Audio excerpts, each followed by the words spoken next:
Hey, this is Susan Ferrara from SusanF.com, and in today's video, I am going to tell you how I stopped procrastinating after my whole life of being a procrastinator. I can't even tell you how much this means to me. And I'm sure if you're a procrastinator, you can only imagine how good that will feel, because if you're anything like me, you have tried to dodge this your whole entire life because it is so painful, so draining to be a procrastinator. Even when it's something that especially when it's something that you want to do, right? So for years, I have always been an artist, and I was a fashion designer for many years. If you don't know who I am, I used to be a designer, and I was in the New York City or New York-based fashion industry for many years. And I worked for big brands like DKNY, Banana Republic. My last job was a design director for Kate Spade New York. It was my dream job. I created all of the success deliberately in that job, using my mindset tricks and the law of attraction and all of that. Yet I was still stuck in these horrifying work habits. Horrifying. They destroyed my health. Adrenal fatigue. I left with adrenal fatigue, thyroid problems, and all kinds of things that took forever and I'm still healing from because of the way that I was working and because of these patterns. And when I left that industry in 2012, I had gotten into health coaching and nutrition and wellness. And I saw the online world and I was like, oh, this is going to be amazing. I can be free finally, struggling with all of this, the deadlines and just like the pattern of being all in and all out, because all in wasn't sustainable. I was making lots of money and I had a lot of success, but I had no time or energy to enjoy all of it because my pattern was go, go, go, go, go, on, deadline after deadline after deadline, Starbucks after Starbucks after Starbucks, and my body couldn't do it anymore. And then I would have to break and I'd be burnt out and I'd have to take a break. And finally, when I left, I had gotten really into health and wellness because of that, because my body needed it. And then I started helping other people. But when I did that, and I stepped into that business and I created a whole big website with the perfect branding and over 10 grand on this stupid ass site, and then tried to force myself to write a blog post, which took over a week, which no blog post should ever take that long, after like building up my list and all of this stuff and launching it. And I sent it out and I was like, I can never do that again, because what was happening is the patterns were still there. I was still procrastinating. I was still needing more and more intense deadlines in order for me to get anything done, even though I wanted to do it. So it was like, why can't I break this cycle? So the whole time that I was doing this, I had this little feeling inside of me, this little voice that was saying, talk about the law of attraction. That was something that was really fun for me to talk about, something that I used consciously for 20 years and unconsciously and subconsciously before that. I was using it, just didn't know there was a name for it. And I loved talking about it. It was easy. It was natural, no resistance until I made it my business. And then all of a sudden I thought, okay, this is easy for me. Now this is what I'm going to be talking about. This is so fun. And again, the same patterns come into play. So procrastinating, trying to get content out, I was creating programs. And as I did this deep inner work on myself, I was creating a couple of different programs and tools to help people do this for themselves. And I would procrastinate on that, right? And then I would have these launches. And again, it was like all in. And then, horrible work habits, up all night, trying to make things perfect, being a perfectionist, and then all out. And then I was like, oh, I need a break, right? And it was the same thing. And I was just getting more and more drained. My health was still getting worse and worse because I wasn't able to break these patterns.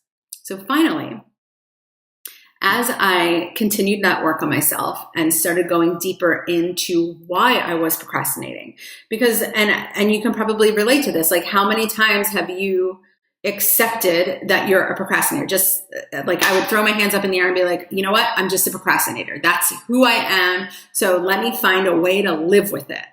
And that sucked. I tried to accept it about myself and live with it. And I would do all of these stupid little games with myself, trying to take the weight of thinking about what I had to do or what I should be doing instead of, watching Netflix or whatever it is, however I was procrastinating, or saying, oh, well, at least, I'm procrastinating by doing something else. Something else is getting done, right? I would play all these stupid tricks with myself.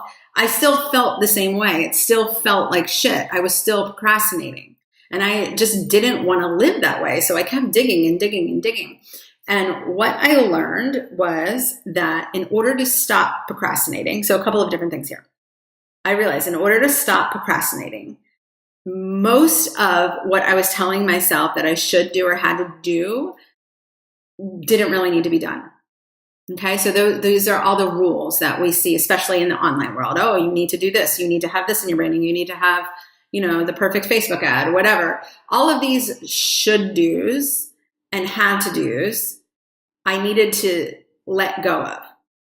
Okay, so I want you to think about this for a second. I want you to feel this for yourself. When you tell yourself that you should do something, and I'm sure you have stuff in your mind right now that you're telling yourself you should be doing, right? You're probably saying, I should be not watching this video and getting something done. So what does that feel like in your body? It doesn't feel good. Should do, and then not doing what you're telling yourself you should do, which is the cycle of procrastination. You're sitting in guilt. It's constant guilt. It's constant, I'm not doing enough. I'm not enough. I'm not doing enough. I'm not enough, right? That feels like shit. What do you think that's creating in your world?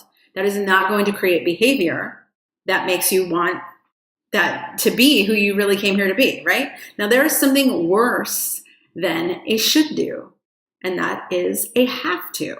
So when you are telling yourself, I have to do this, now what has happened? At least with I should do this, you're giving yourself a choice. With I have to do this, you just took your power away.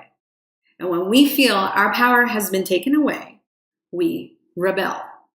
And that can look like retreating, hiding, just not doing it. However it is you rebel. When someone feels their power is being taken away by others or by themselves, they will rebel. It makes you not want to do it.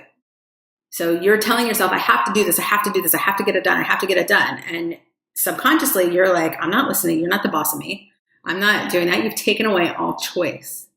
Okay? And I lived with these two voices in my head. Should do, have to. Should do, have to. Should do, have to. It was like this person making me feel guilty for not doing what I thought I should be doing, and this dictator who was just completely making me feel powerless over and over and over again. So what I had to do to stop procrastinating was let go of all of the should do and have to, and allow myself to work on the things that excited me, that inspired me, that I wanted to work on, that I wanted to talk about. And that did not look the way it should look. So as I was creating a business and these products and programs and really a foundation for my business, right? And other people might be doing more on the outside, but I was behind the scenes listening to my intuition, listening to my guidance, listening to what wanted to come through me in order to create some solid programs and products. And this isn't as easy as it sounds. Here's the rub. So I wish that, and you might be able to walk away from this video and say, okay, no more should do's or have to's. I'm done with that. And you only focus on what you want to do. But there is a rub, at least there was for me. And that was, I had to value what I wanted to do. I had to let myself let it be easy. Because underneath all of that was a belief that effort was the value instead of ease. And I had to dive into all of my conditioning and my belief system of why I felt the need to make things hard in order for me to believe that they were valuable. And this is a problem. It's an epidemic, really, in our entire society, especially with women. And we push ourselves and feel like we need to prove ourselves and achieve more, perfect, and push and prove, right? It's this exhausting cycle. And it's hard to get out of if you don't know what you're doing. And I want to tell you how to get out of it in a free class that I'm doing on Friday. Okay, the class is how to go from effort and exhaustion in your business, in your work, to a place of energy and ease. Energy and ease goes hand in hand. Effort and exhaustion goes hand in hand. And I'm going to show you what it took for me to let go of the should do's, of the have to's. Because you do not have to live that way. You do not have to live that way. You are not designed to live that way. I'm going to talk about that as well. So all of that procrastination and resistance, and they tell us it's fear of the unknown. It is not fear of the unknown. I'm going to show you what it is. I'm also going to show you, I'm taking you through an exercise, a very experiential exercise, which is why I recommend you come to the live call. Very experiential, where you're going to see this is all connected. It is not just your business. It is your whole life. It is all connected, but this is a good thing. It's going to show you how it's connected, and that makes it easier to make the shift. So when you're making this shift within yourself, it's actually shifting the rest of your life, the other areas of your life too. Okay? The other thing that I want to show you is I want to talk about the triggers that you feel as you're scrolling through your news feed, the sense of urgency that you feel when you're not doing your should do's and have to's, right? That awful, awful feeling. You're going to use that for clarity. They are tools for clarity. The clarity that you feel you do not have right now because you feel overwhelmed, because you feel stuck and you don't know how to change your business into something you enjoy again. These are your guides, and I'm going to show you that. I'm going to show you, what else am I going to show you? The one thing that needs to be in place in order for you to let it be easy. There is one very, very important thing, and I'm going to show you how I learned that and what needs to happen so you could do that. So please, please, please, please, please, if you resonate with this video, sign up, register for the class. It is on Friday. All of the dates and all of the information and times are on the main page. So go to easymoney.com, EASE-Y money.com. And the link is probably above or below this video. Go there, put in your information, register for the class. I highly, highly, highly recommend that you come live. It's not a normal webinar. It's very interactive, and I can help you go deeper when you are live, okay? Especially with the exercise and even just the other stuff that we're going to be talking about. But there is a replay. If for some reason you can't make it, still register. There is a replay. And I'm really excited to show you this. So sign up. I will see you there. easymoney.com, EASE-Y money.com. Have a good day.